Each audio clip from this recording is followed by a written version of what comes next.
बिस्मिल्लाहिर्रहमानिर्रहीम। अस्सलाम वालेकुम डियर स्टूडेंट्स।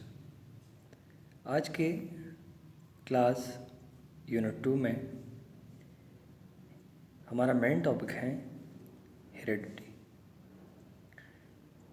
इस लेक्चर में हम हेरिडिटी का डेफिनेशन, कौन से कैरेक्टर ट्रांसफ़र हो सकते हैं, कौन से ट्रांसफ़र नहीं हो सकते, अलॉन्ग विद एग्जांपल्स, वो हम डिटेल के साथ पढ़ेंगे। सबसे पहले इसके डेफिनेशन की तरफ आते हैं कि हेरिडिटी क्या है। So the transfer of characteristic from parents to offspring is called heredity.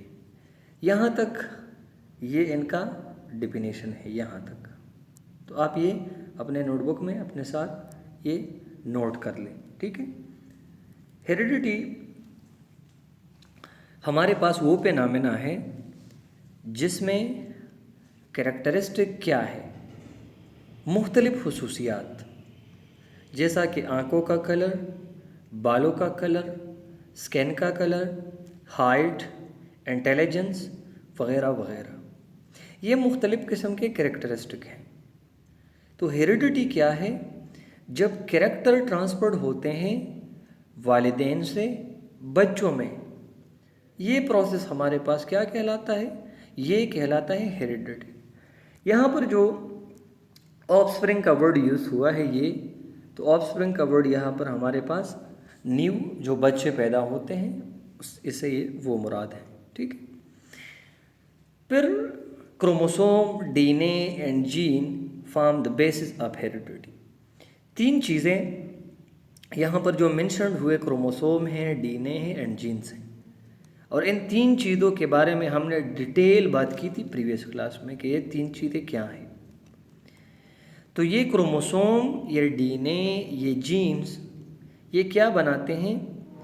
ये बेसिस ऑफ हेरिडिटी है, ये इनका बुनियाद है। कहने का मतलब ये है कि जो कैरेक्टर ट्रांसफर्ड होते हैं, कैरेक्टरिस्टिक ट्रांसफर्ड होते हैं पेरेंट से ऑफस्प्रिंग में, बुनियादी तौर पर इसमें जीन्स, इसमें डीएनए और इसमें क्रोमोसोम वगैरह इन्वॉल्व है इसके ट्रांसफर होने के लिए। जीन्स कैरी द ट्रेट और characteristic from parents to offspring.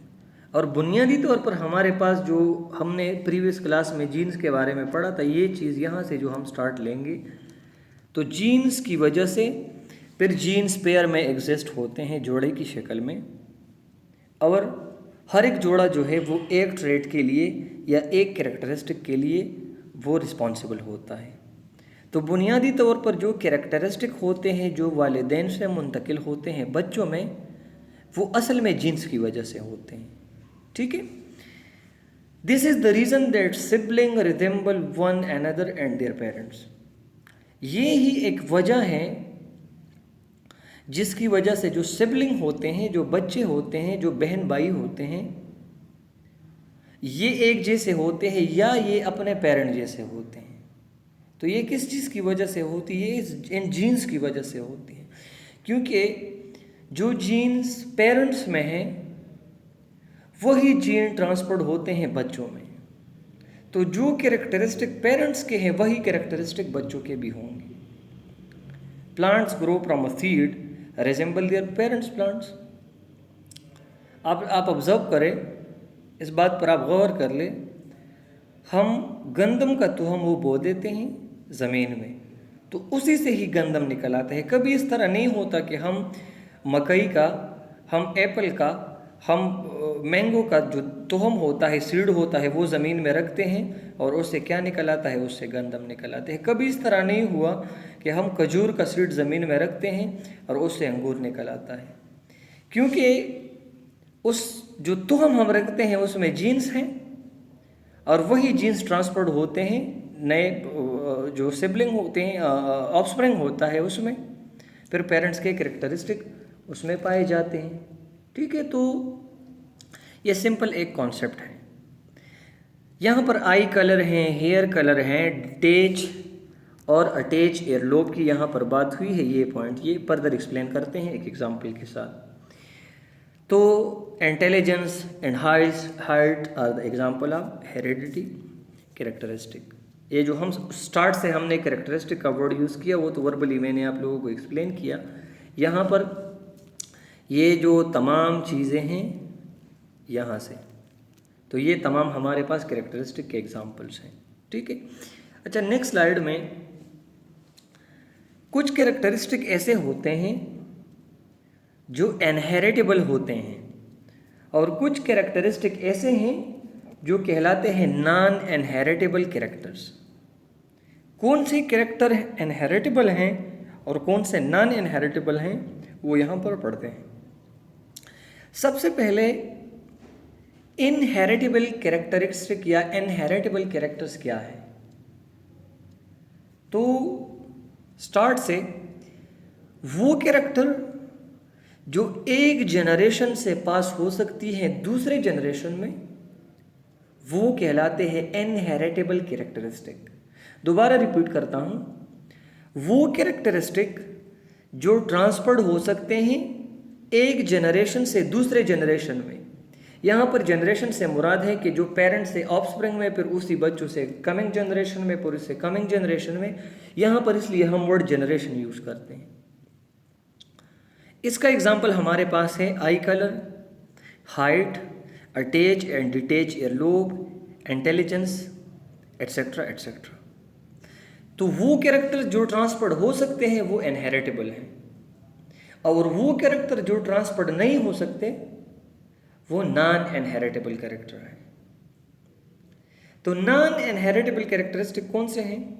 For example, अगर हमारे पास मिसाल के तौर पर एक बंदा है, उसके गुर्दे फेल्ड हैं, उसके गुर्दे काम नहीं कर रहे हैं, तो अगर उसका बच्चा पैदा होगा तो ज़रूरी नहीं है कि उसके भी गुर्दे खराब होंगे, क्योंकि जो गुर्दे की खराबी का जो जो जो मसला है, जो प्रॉब्लम है, ये जेनेटिकली नहीं है जो ट्रांसफर होगा इस बंदे से दूसरे में।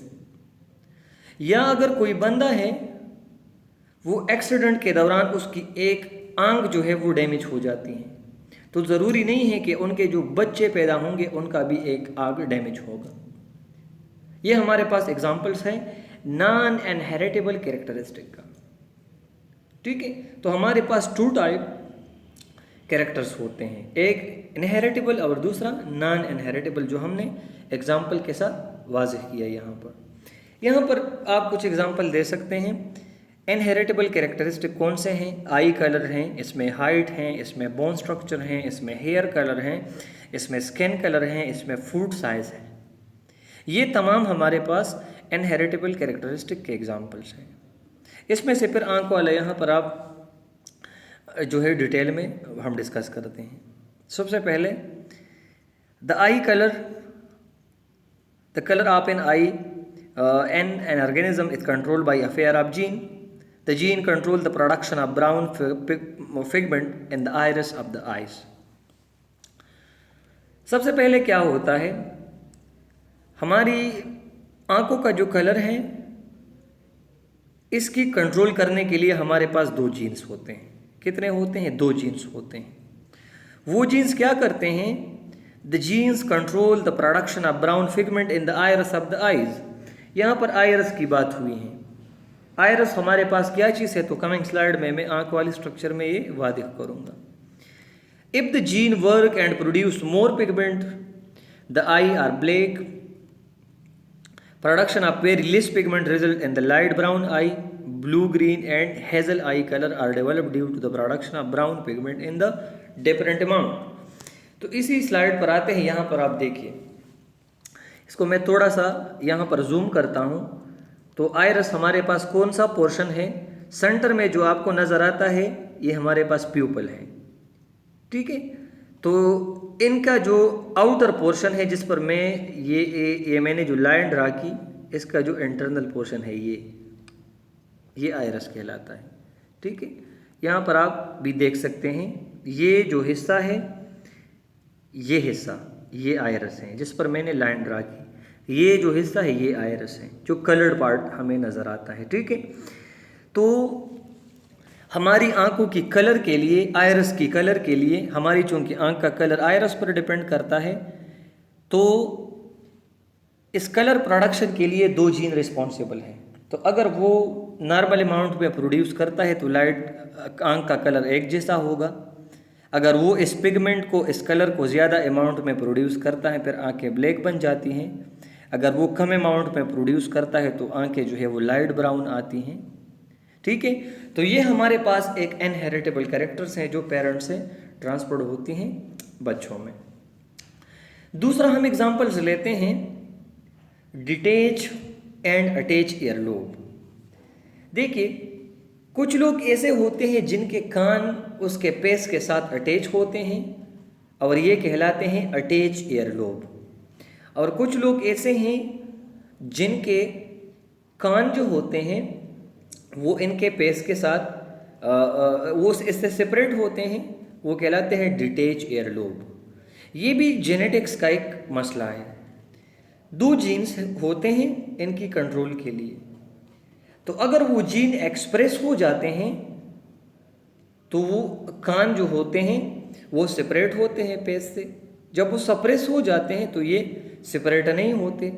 फिर वो हम इसकी सप्रेशन एक्सप्रेशन की बात नहीं कर रहे हैं, वो को हाई लेवल की बात है थोड़ी सी। ठीक है, तो इस कमिंग स्लाइड में आप यहाँ पर देखिए, ये फर्स्ट हमारे पास अटैच ईयरलोब है। तो ये आप देख सकते हैं कि ये कान कंप्लीटली जो है ये पेस के साथ अटैच फॉर्म में है। दूसरा हमारे पास डिटेच ईयरलोब है। डिटेच में आप देख सकते हैं कि ये कान इस चेहरे से सेपरेट है। ठीक है, तो ये भी हमारे पास इनहेरिटेबल कैरेक्टरिस्टिक का एक एग्जाम्पल है। ठीक है, ये इस क्लास में आपके लिए होमवर्क क्या होगा, होम असाइनमेंट है, write and memorize inheritable and non inheritable characteristic. आपको ये इसके डिफिनीशन भी राइट करने हैं और इसके डिफिनीशन आपको मेमोराइज भी करने हैं कि इनहेरिटेबल कैरेक्टर क्या है और नॉन इनहेरिटेबल कैरेक्टर क्या है, and give any 4 example of inheritable characteristic. और इसमें इनहेरिटेबल कैरेक्टरिस्टिक के 4 एग्जाम्पल्स आपने अपने नोटबुक में लिखने हैं। तो ये आपके लिए होम असाइनमेंट है। आज के लिए इंशाल्लाह ये काफ़ी है, फिर फर्दर जो है वो कमिंग क्लास में इंशाल्लाह पढ़ेंगे।